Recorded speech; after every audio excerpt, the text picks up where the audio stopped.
Hey, what's going on, guys? This is KNasty3890 here. I'm back with another Madden 17 Ultimate Team video. And today we're going to be talking about a little bit of a hot topic, especially I've seen on Twitter or people have mentioned in other videos that I want to talk about because I feel like this is not as a simple answer as a lot of people make it come out to be. And it's about pack odds. And we're going to talk about should pack odds be increased. Now, before we go any further in this video, you guys, if you follow the channel well, you know I've been very fortunate this year with pack odds, with like limited time pulls. As of right now, we've pulled 9 on this channel. 9 limited time pulls this year, which is absolutely incredible. Last year, I think I pulled 3. The year before that, I pulled 1. So this is just so much better this year. But what I'll say in regards to the pack odds, I don't think you guys, like at the end of the day, we don't want them increased to what they are roughly now. And I'm going to explain that a little bit. Now, first off, I feel like they've gotten better throughout the year. At the beginning of the year, there was at one point where there's a Bobby Wagner at like 10 o'clock at night when he was in packs for almost 12 hours. There were 2 on the auction house. And it was one of the Team of the Week ones. And I feel like that was like a low point. I feel like ever since then, EA has increased pack odds for limited time cards. Because at that point, and that was like 10 weeks, I feel like, into the season, I didn't pull any. And then I pulled like so many in a short span of time. But the reason why I don't think pack odds should be increased for at least limited time cards. Now, if you want to talk about base elites, I wouldn't have a problem with that. But we want, when you pull a limited time card, to feel like you pulled like something really rare and valuable.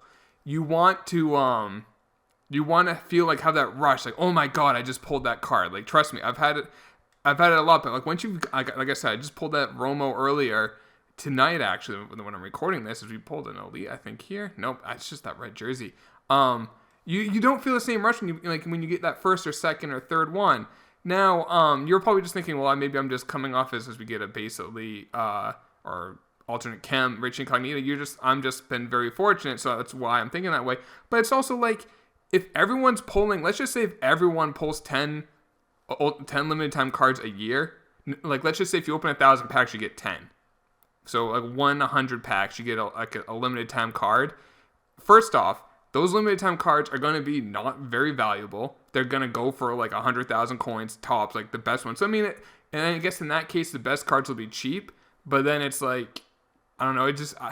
I feel like it just lowers the excitement of pulling it, or like the feeling that you got it, like it's an amazing pull. And also, if they're that common in that, like, it's not good for in regards to the market, because everyone, like I said, everyone's gonna have it. And what's a base league gonna go for, like 5,000 coins? And then everyone's gonna literally have the same team. I mean, you got to have a point where there are expensive cards. You have to have tiers.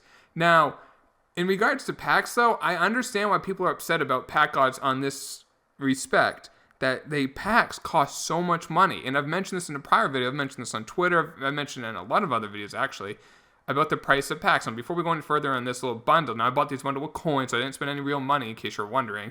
I've gone like no money spent for a couple months now. But when we look at the store, if you spend, right now, there is a bundle. This is on a random Wednesday night in April. 10,000 points. 10,000 points is basically $100. It's $100 for this.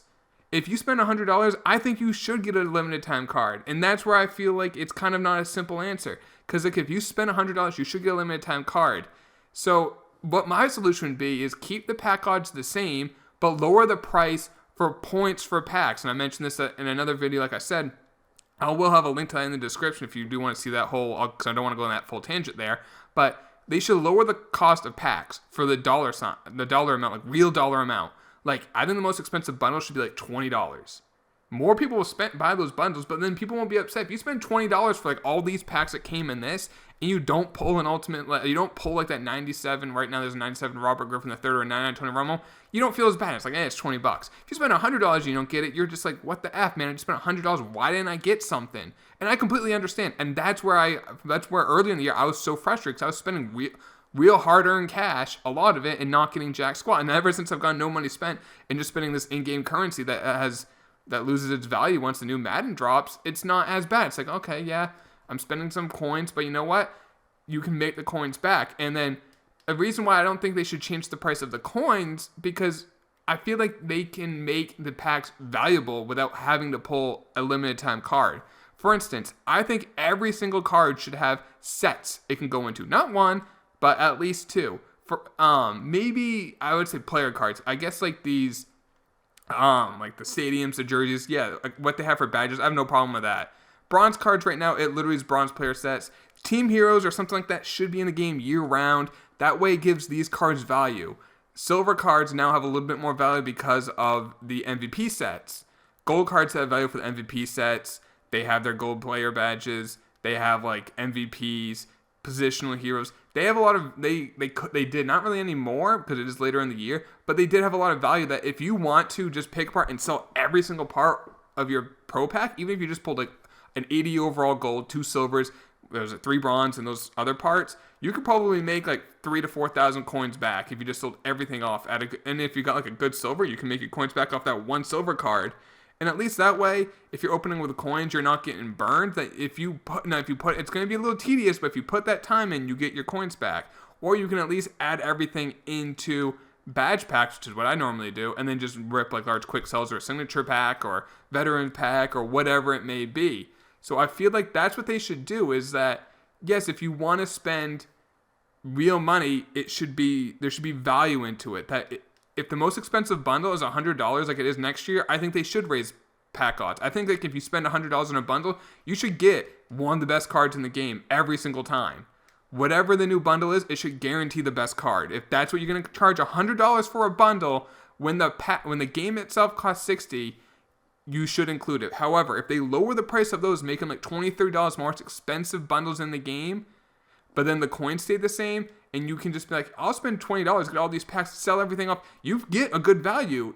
Let's just say you bought like 10 of those packs and you sold, or let's just say you spent $100 and got 75 pro packs. And let's say every pro pack you make like 5,000 coins if you just sold everything off. Do you feel like if you didn't get a limited time pull that you still came out okay? Yes, you do, because you can just sell everything off and there's value to it and you only spent $20 instead of $100. So that's what they should do in my opinion. But if they don't want to do them, they want to keep these packs, these bundles cost an absurd amount of money. Yes, we get I got a little excited there. Paul Krause, Ultimate Legend, that they should increase pack odds for those. Like those packs should have insane toppers. Like the top, and that's what it should be. The topper itself should be insane. The topper should wow you every time. Not most of the times, not occasionally, every single time if a bundle's costing that much. And I don't think it should. I really think, guys, that the biggest thing is just keeping the price down for real money. And then I don't think people are going to be upset. I'm not going to be upset when I spend $20 and I can make like 200,000 coins off it every time. And that's also going to hurt people trying to buy and sell coins, because if you just buy those packs at a reasonable price, a real money price, you can come out pretty good. And you don't need to get a flashback collectible. You don't really need to go to these outside coin selling sites. And then I feel like if it's $20 for a bundle that doesn't have a great topper, but it just has a good amount of packs in it, then people will just buy, like maybe someone will buy 4 or 5 of them. So they spend the $100. They don't get the insane topper that I said if they're going to charge $100, but they get, like, you can buy it 4 or 5 times and you get a lot more packs and bang for your buck. I don't know what EA is going to do. I doubt they do either. In my opinion, what I hope they do is just make the bundles just not that expensive. And keep them the same. Have shitty toppers like they do now. I was going to show hate in there. Give us shitty toppers. What the packs cost $20. If it's supposedly a microtransaction, micro means, as we get a freshman Rashard Higgins, micro means smaller, or like a smaller, like at a level of it. So if a microtransaction costs $100 when the game costs $60, well, that's not a micro, that's a macro transaction. Like I said, I got that in the other video, but that's what I think, guys. I think pack odds don't need to be changed if you just change the price of the real money. Keep the coins the same. $7,500 for a pro pack for coins, I think that's a fair value. Like I said, because if like right now, like at the peak of this game when a lot of people were playing it, you could probably get like 4,000 to 5,000 coins. Like once the MVP sets dropped, you open up a pro pack, you could probably get 5,000 coins back just from selling the silvers and the golds. Now the bronze doesn't have any value, and I wish they fixed that. But that's definitely something that they should look to in the future. I don't know. EA, if you watch this and you agree or disagree, meet me on Twitter. And I do want to hear what you guys have to say in the comments down below. Like I said, this can be a touchy subject.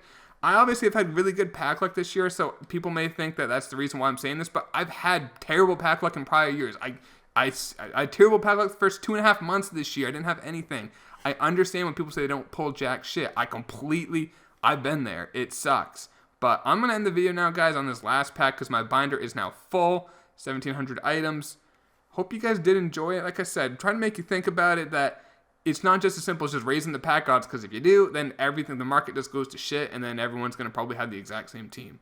So, I don't know. Hope you guys did enjoy it. Drop a like if you did. Talk to y'all later. Peace.